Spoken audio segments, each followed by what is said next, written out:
Welcome to Vacations for Canadians, the podcast. We've got the experience and expertise to help you travel smarter, dream bigger, and make your next vacation unforgettable. Now let's talk about it. I'm Teena Dowd. Welcome to Vacations for Canadians, the podcast.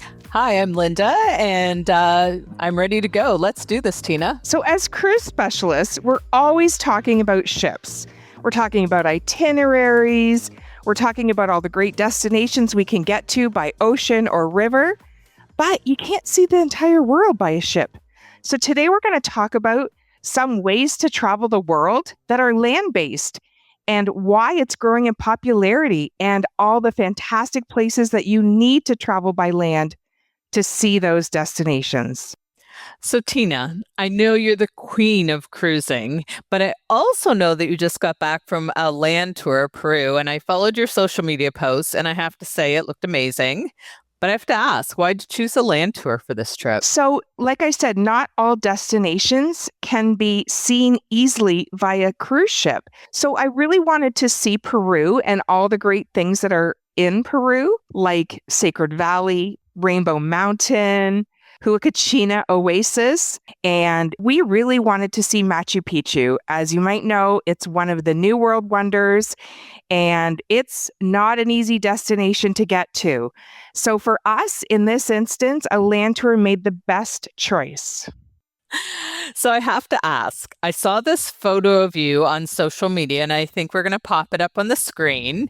And when I saw it, I thought, oh my God, she's in the hospital. But then you're smiling. So what's up with the oxygen mask? So I actually took that photo as a funny prank on my husband, and I sent him that photo with no description of what I was doing. But we were actually in Cusco, and in the spa, they had an optional experience to do oxygen.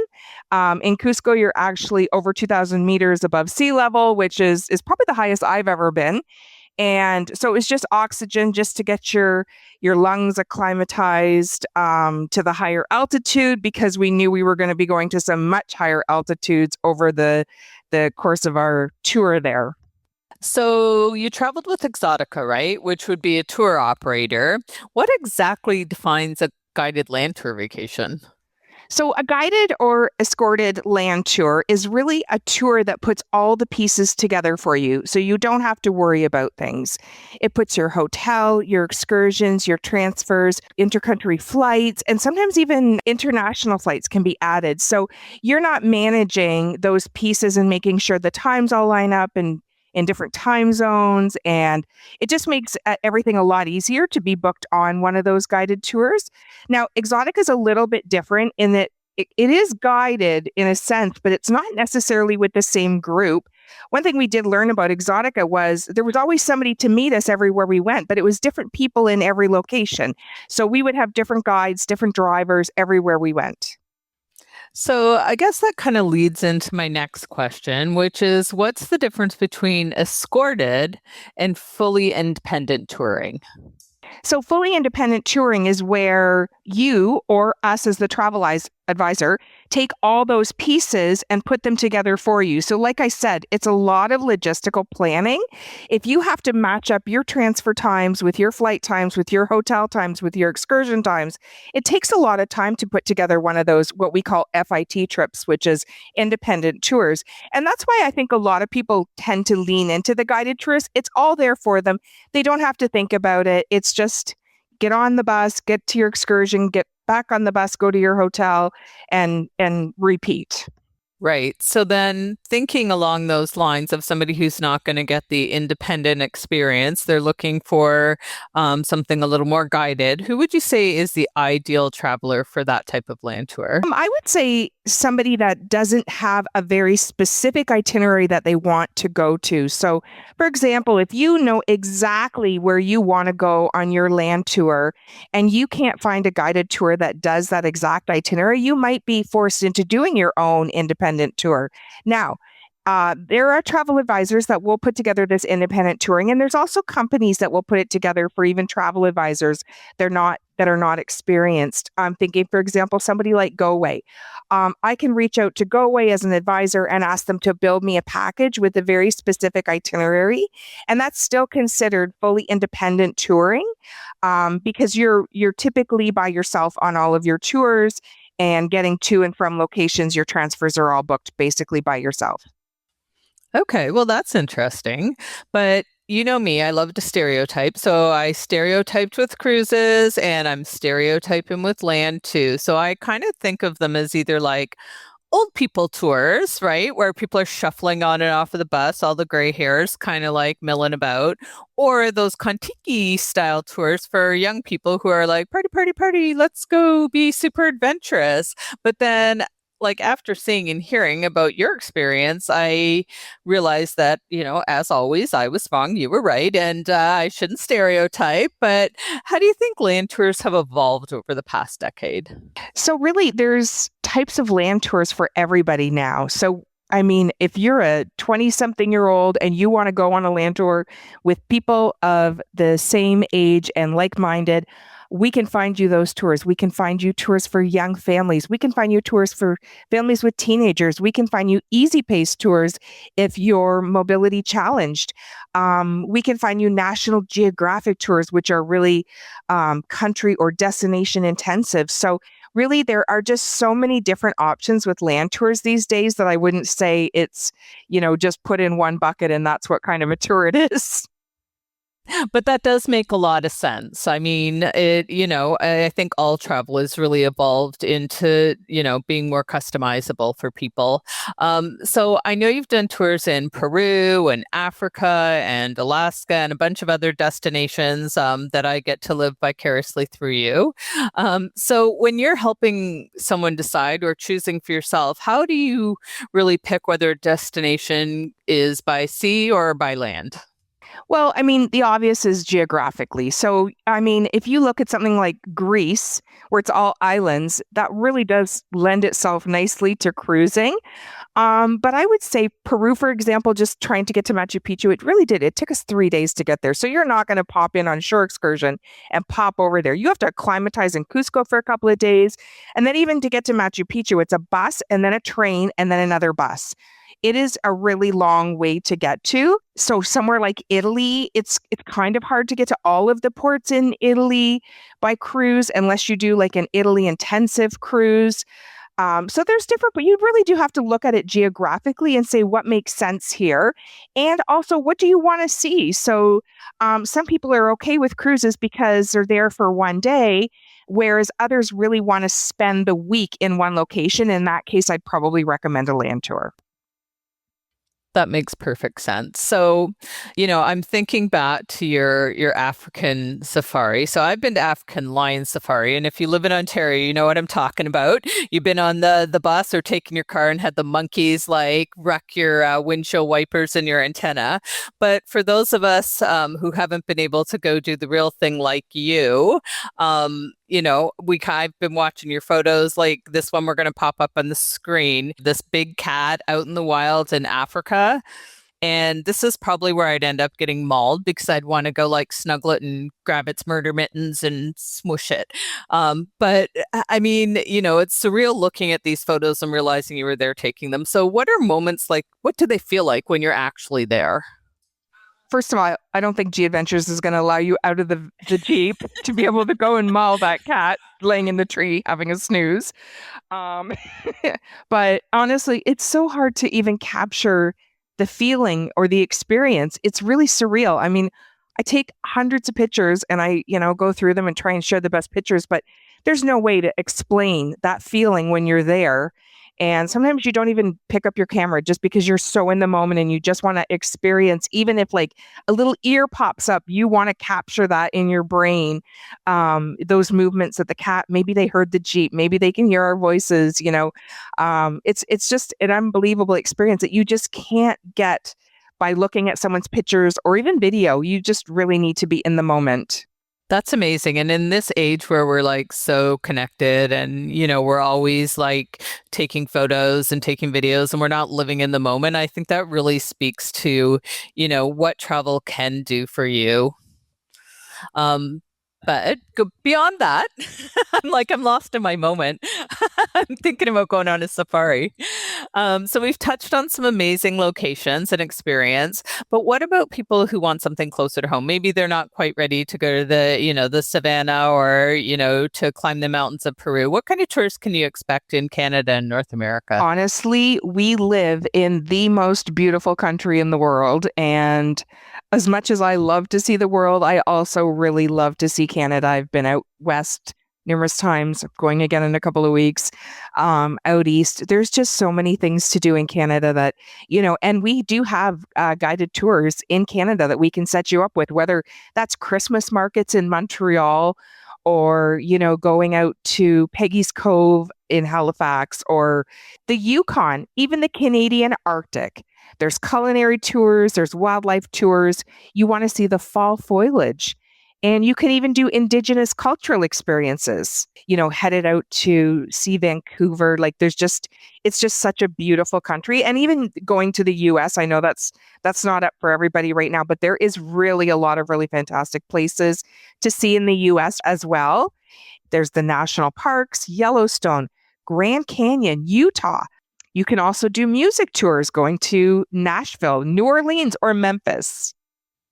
So I'm going to put you on the spot here because we always talk a little bit ahead about what we're going to talk about. And when you were talking about all these great locations in Canada, I think sometimes people feel like, oh, it's Canada. I can just plan my own vacation. I don't need somebody to do that for me. So, what's the advantage to actually going with a tour company when you're traveling, within your own country? Well, I mean, yeah, if you want to do all the own research and again, worry about logistics and timing and transfers and, not all cities have Ubers and, it's a different way to travel under a guided tour. They do this. They know this part of the world. And so they are going to make sure that they take you to those great places those are the must sees when you go to that destination. And they're also going to know those special things that may be happening at those locations that you maybe didn't find on the internet when you were doing your research. That makes total sense. And I will say, when I look at those rail tours, I'm like, that just to me looks incredible. Like, what an amazing way to see our country. So for our listeners that still love cruising, and we love cruising too, we definitely think there's a place in our hearts for both of them.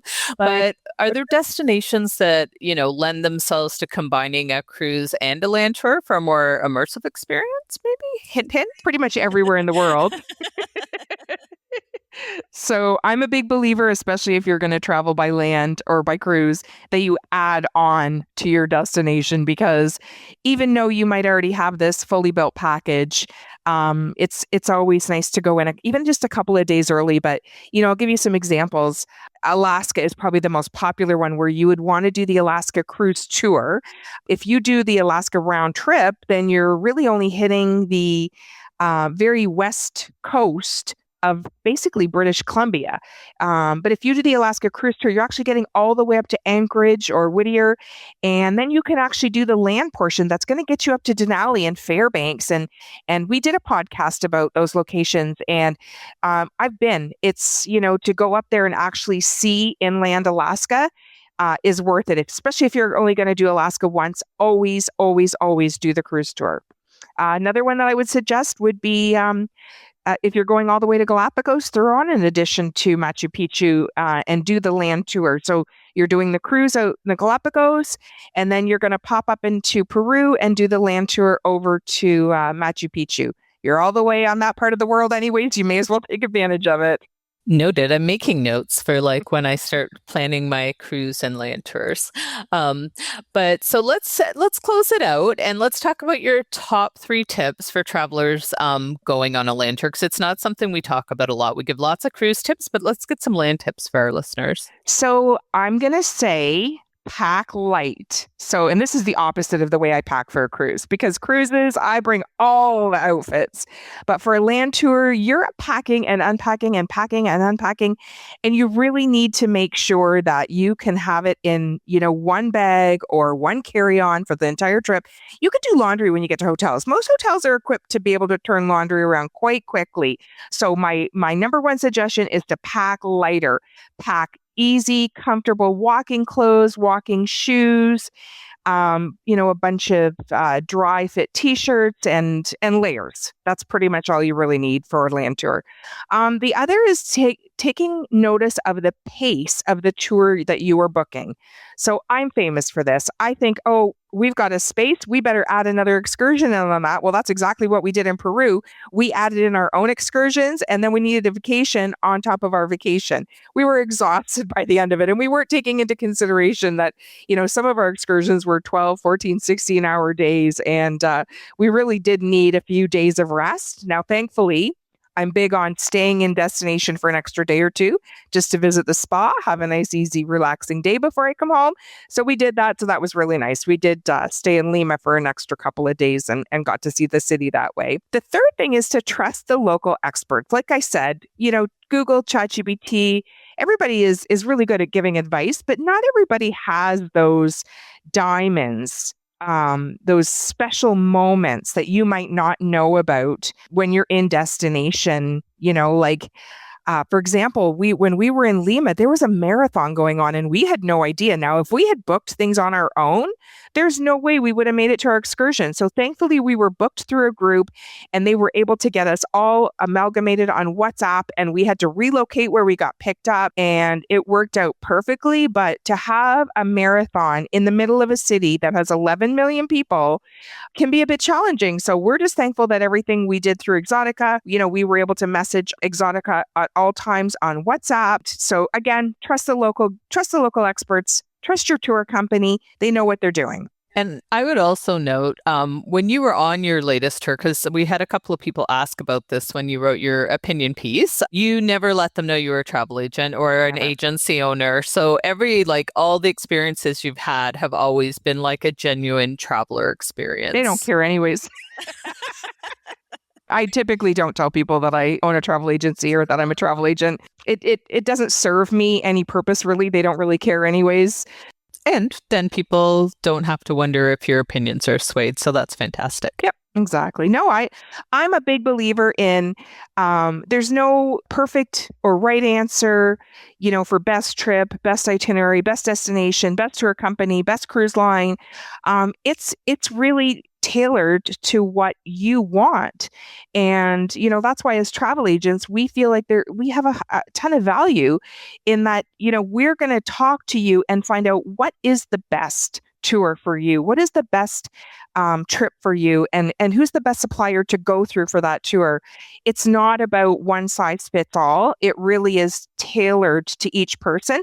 That's why I like going on these trips, because then I can really understand what they're all about, and then I can try and help clients match to their ideal trips. And that's a funny thing you say that, because we're all about the opinion pieces lately, but we just wrote about AI and, people using AI for travel planning. And I think that you make a really good point when you talk about talking to your clients is, the questions to ask to pull out the information that's going to help plan a great trip for someone. But when someone's typing something into ChatGPT or another AI thing looking for a vacation idea, they're telling them what they think they want to do. But sometimes those questions that a travel agent asks brings out what they didn't know they could do. And so, we are all for AI, for doing research, thinking about where you want to go, looking at those things. But, you're really right about the travel agent being able to help you find that perfect destination and the right fit for your lifestyle, for your budget, for your, activity level, all those things. So I think that's a really important point for people to consider. Absolutely. So are we ready to wrap up? I think we are. So this has been super informative. I really knew very little about land tours, just like cruising when I started, and I'm learning more and more all the time. So thank you for all that great information. Anytime, Linda. Land tours really do continue to be a wonderful way to immerse yourself in the destination while leaving those logistics to the experts. If today's conversation has inspired you to take that adventure, reach out to us at Vacations for Canadians, and we'll help you with finding that perfect touring option. Thanks for joining us, and we'll see you on the next episode. Until next time, I'm Teena Dowd. Thanks for listening, and happy travels.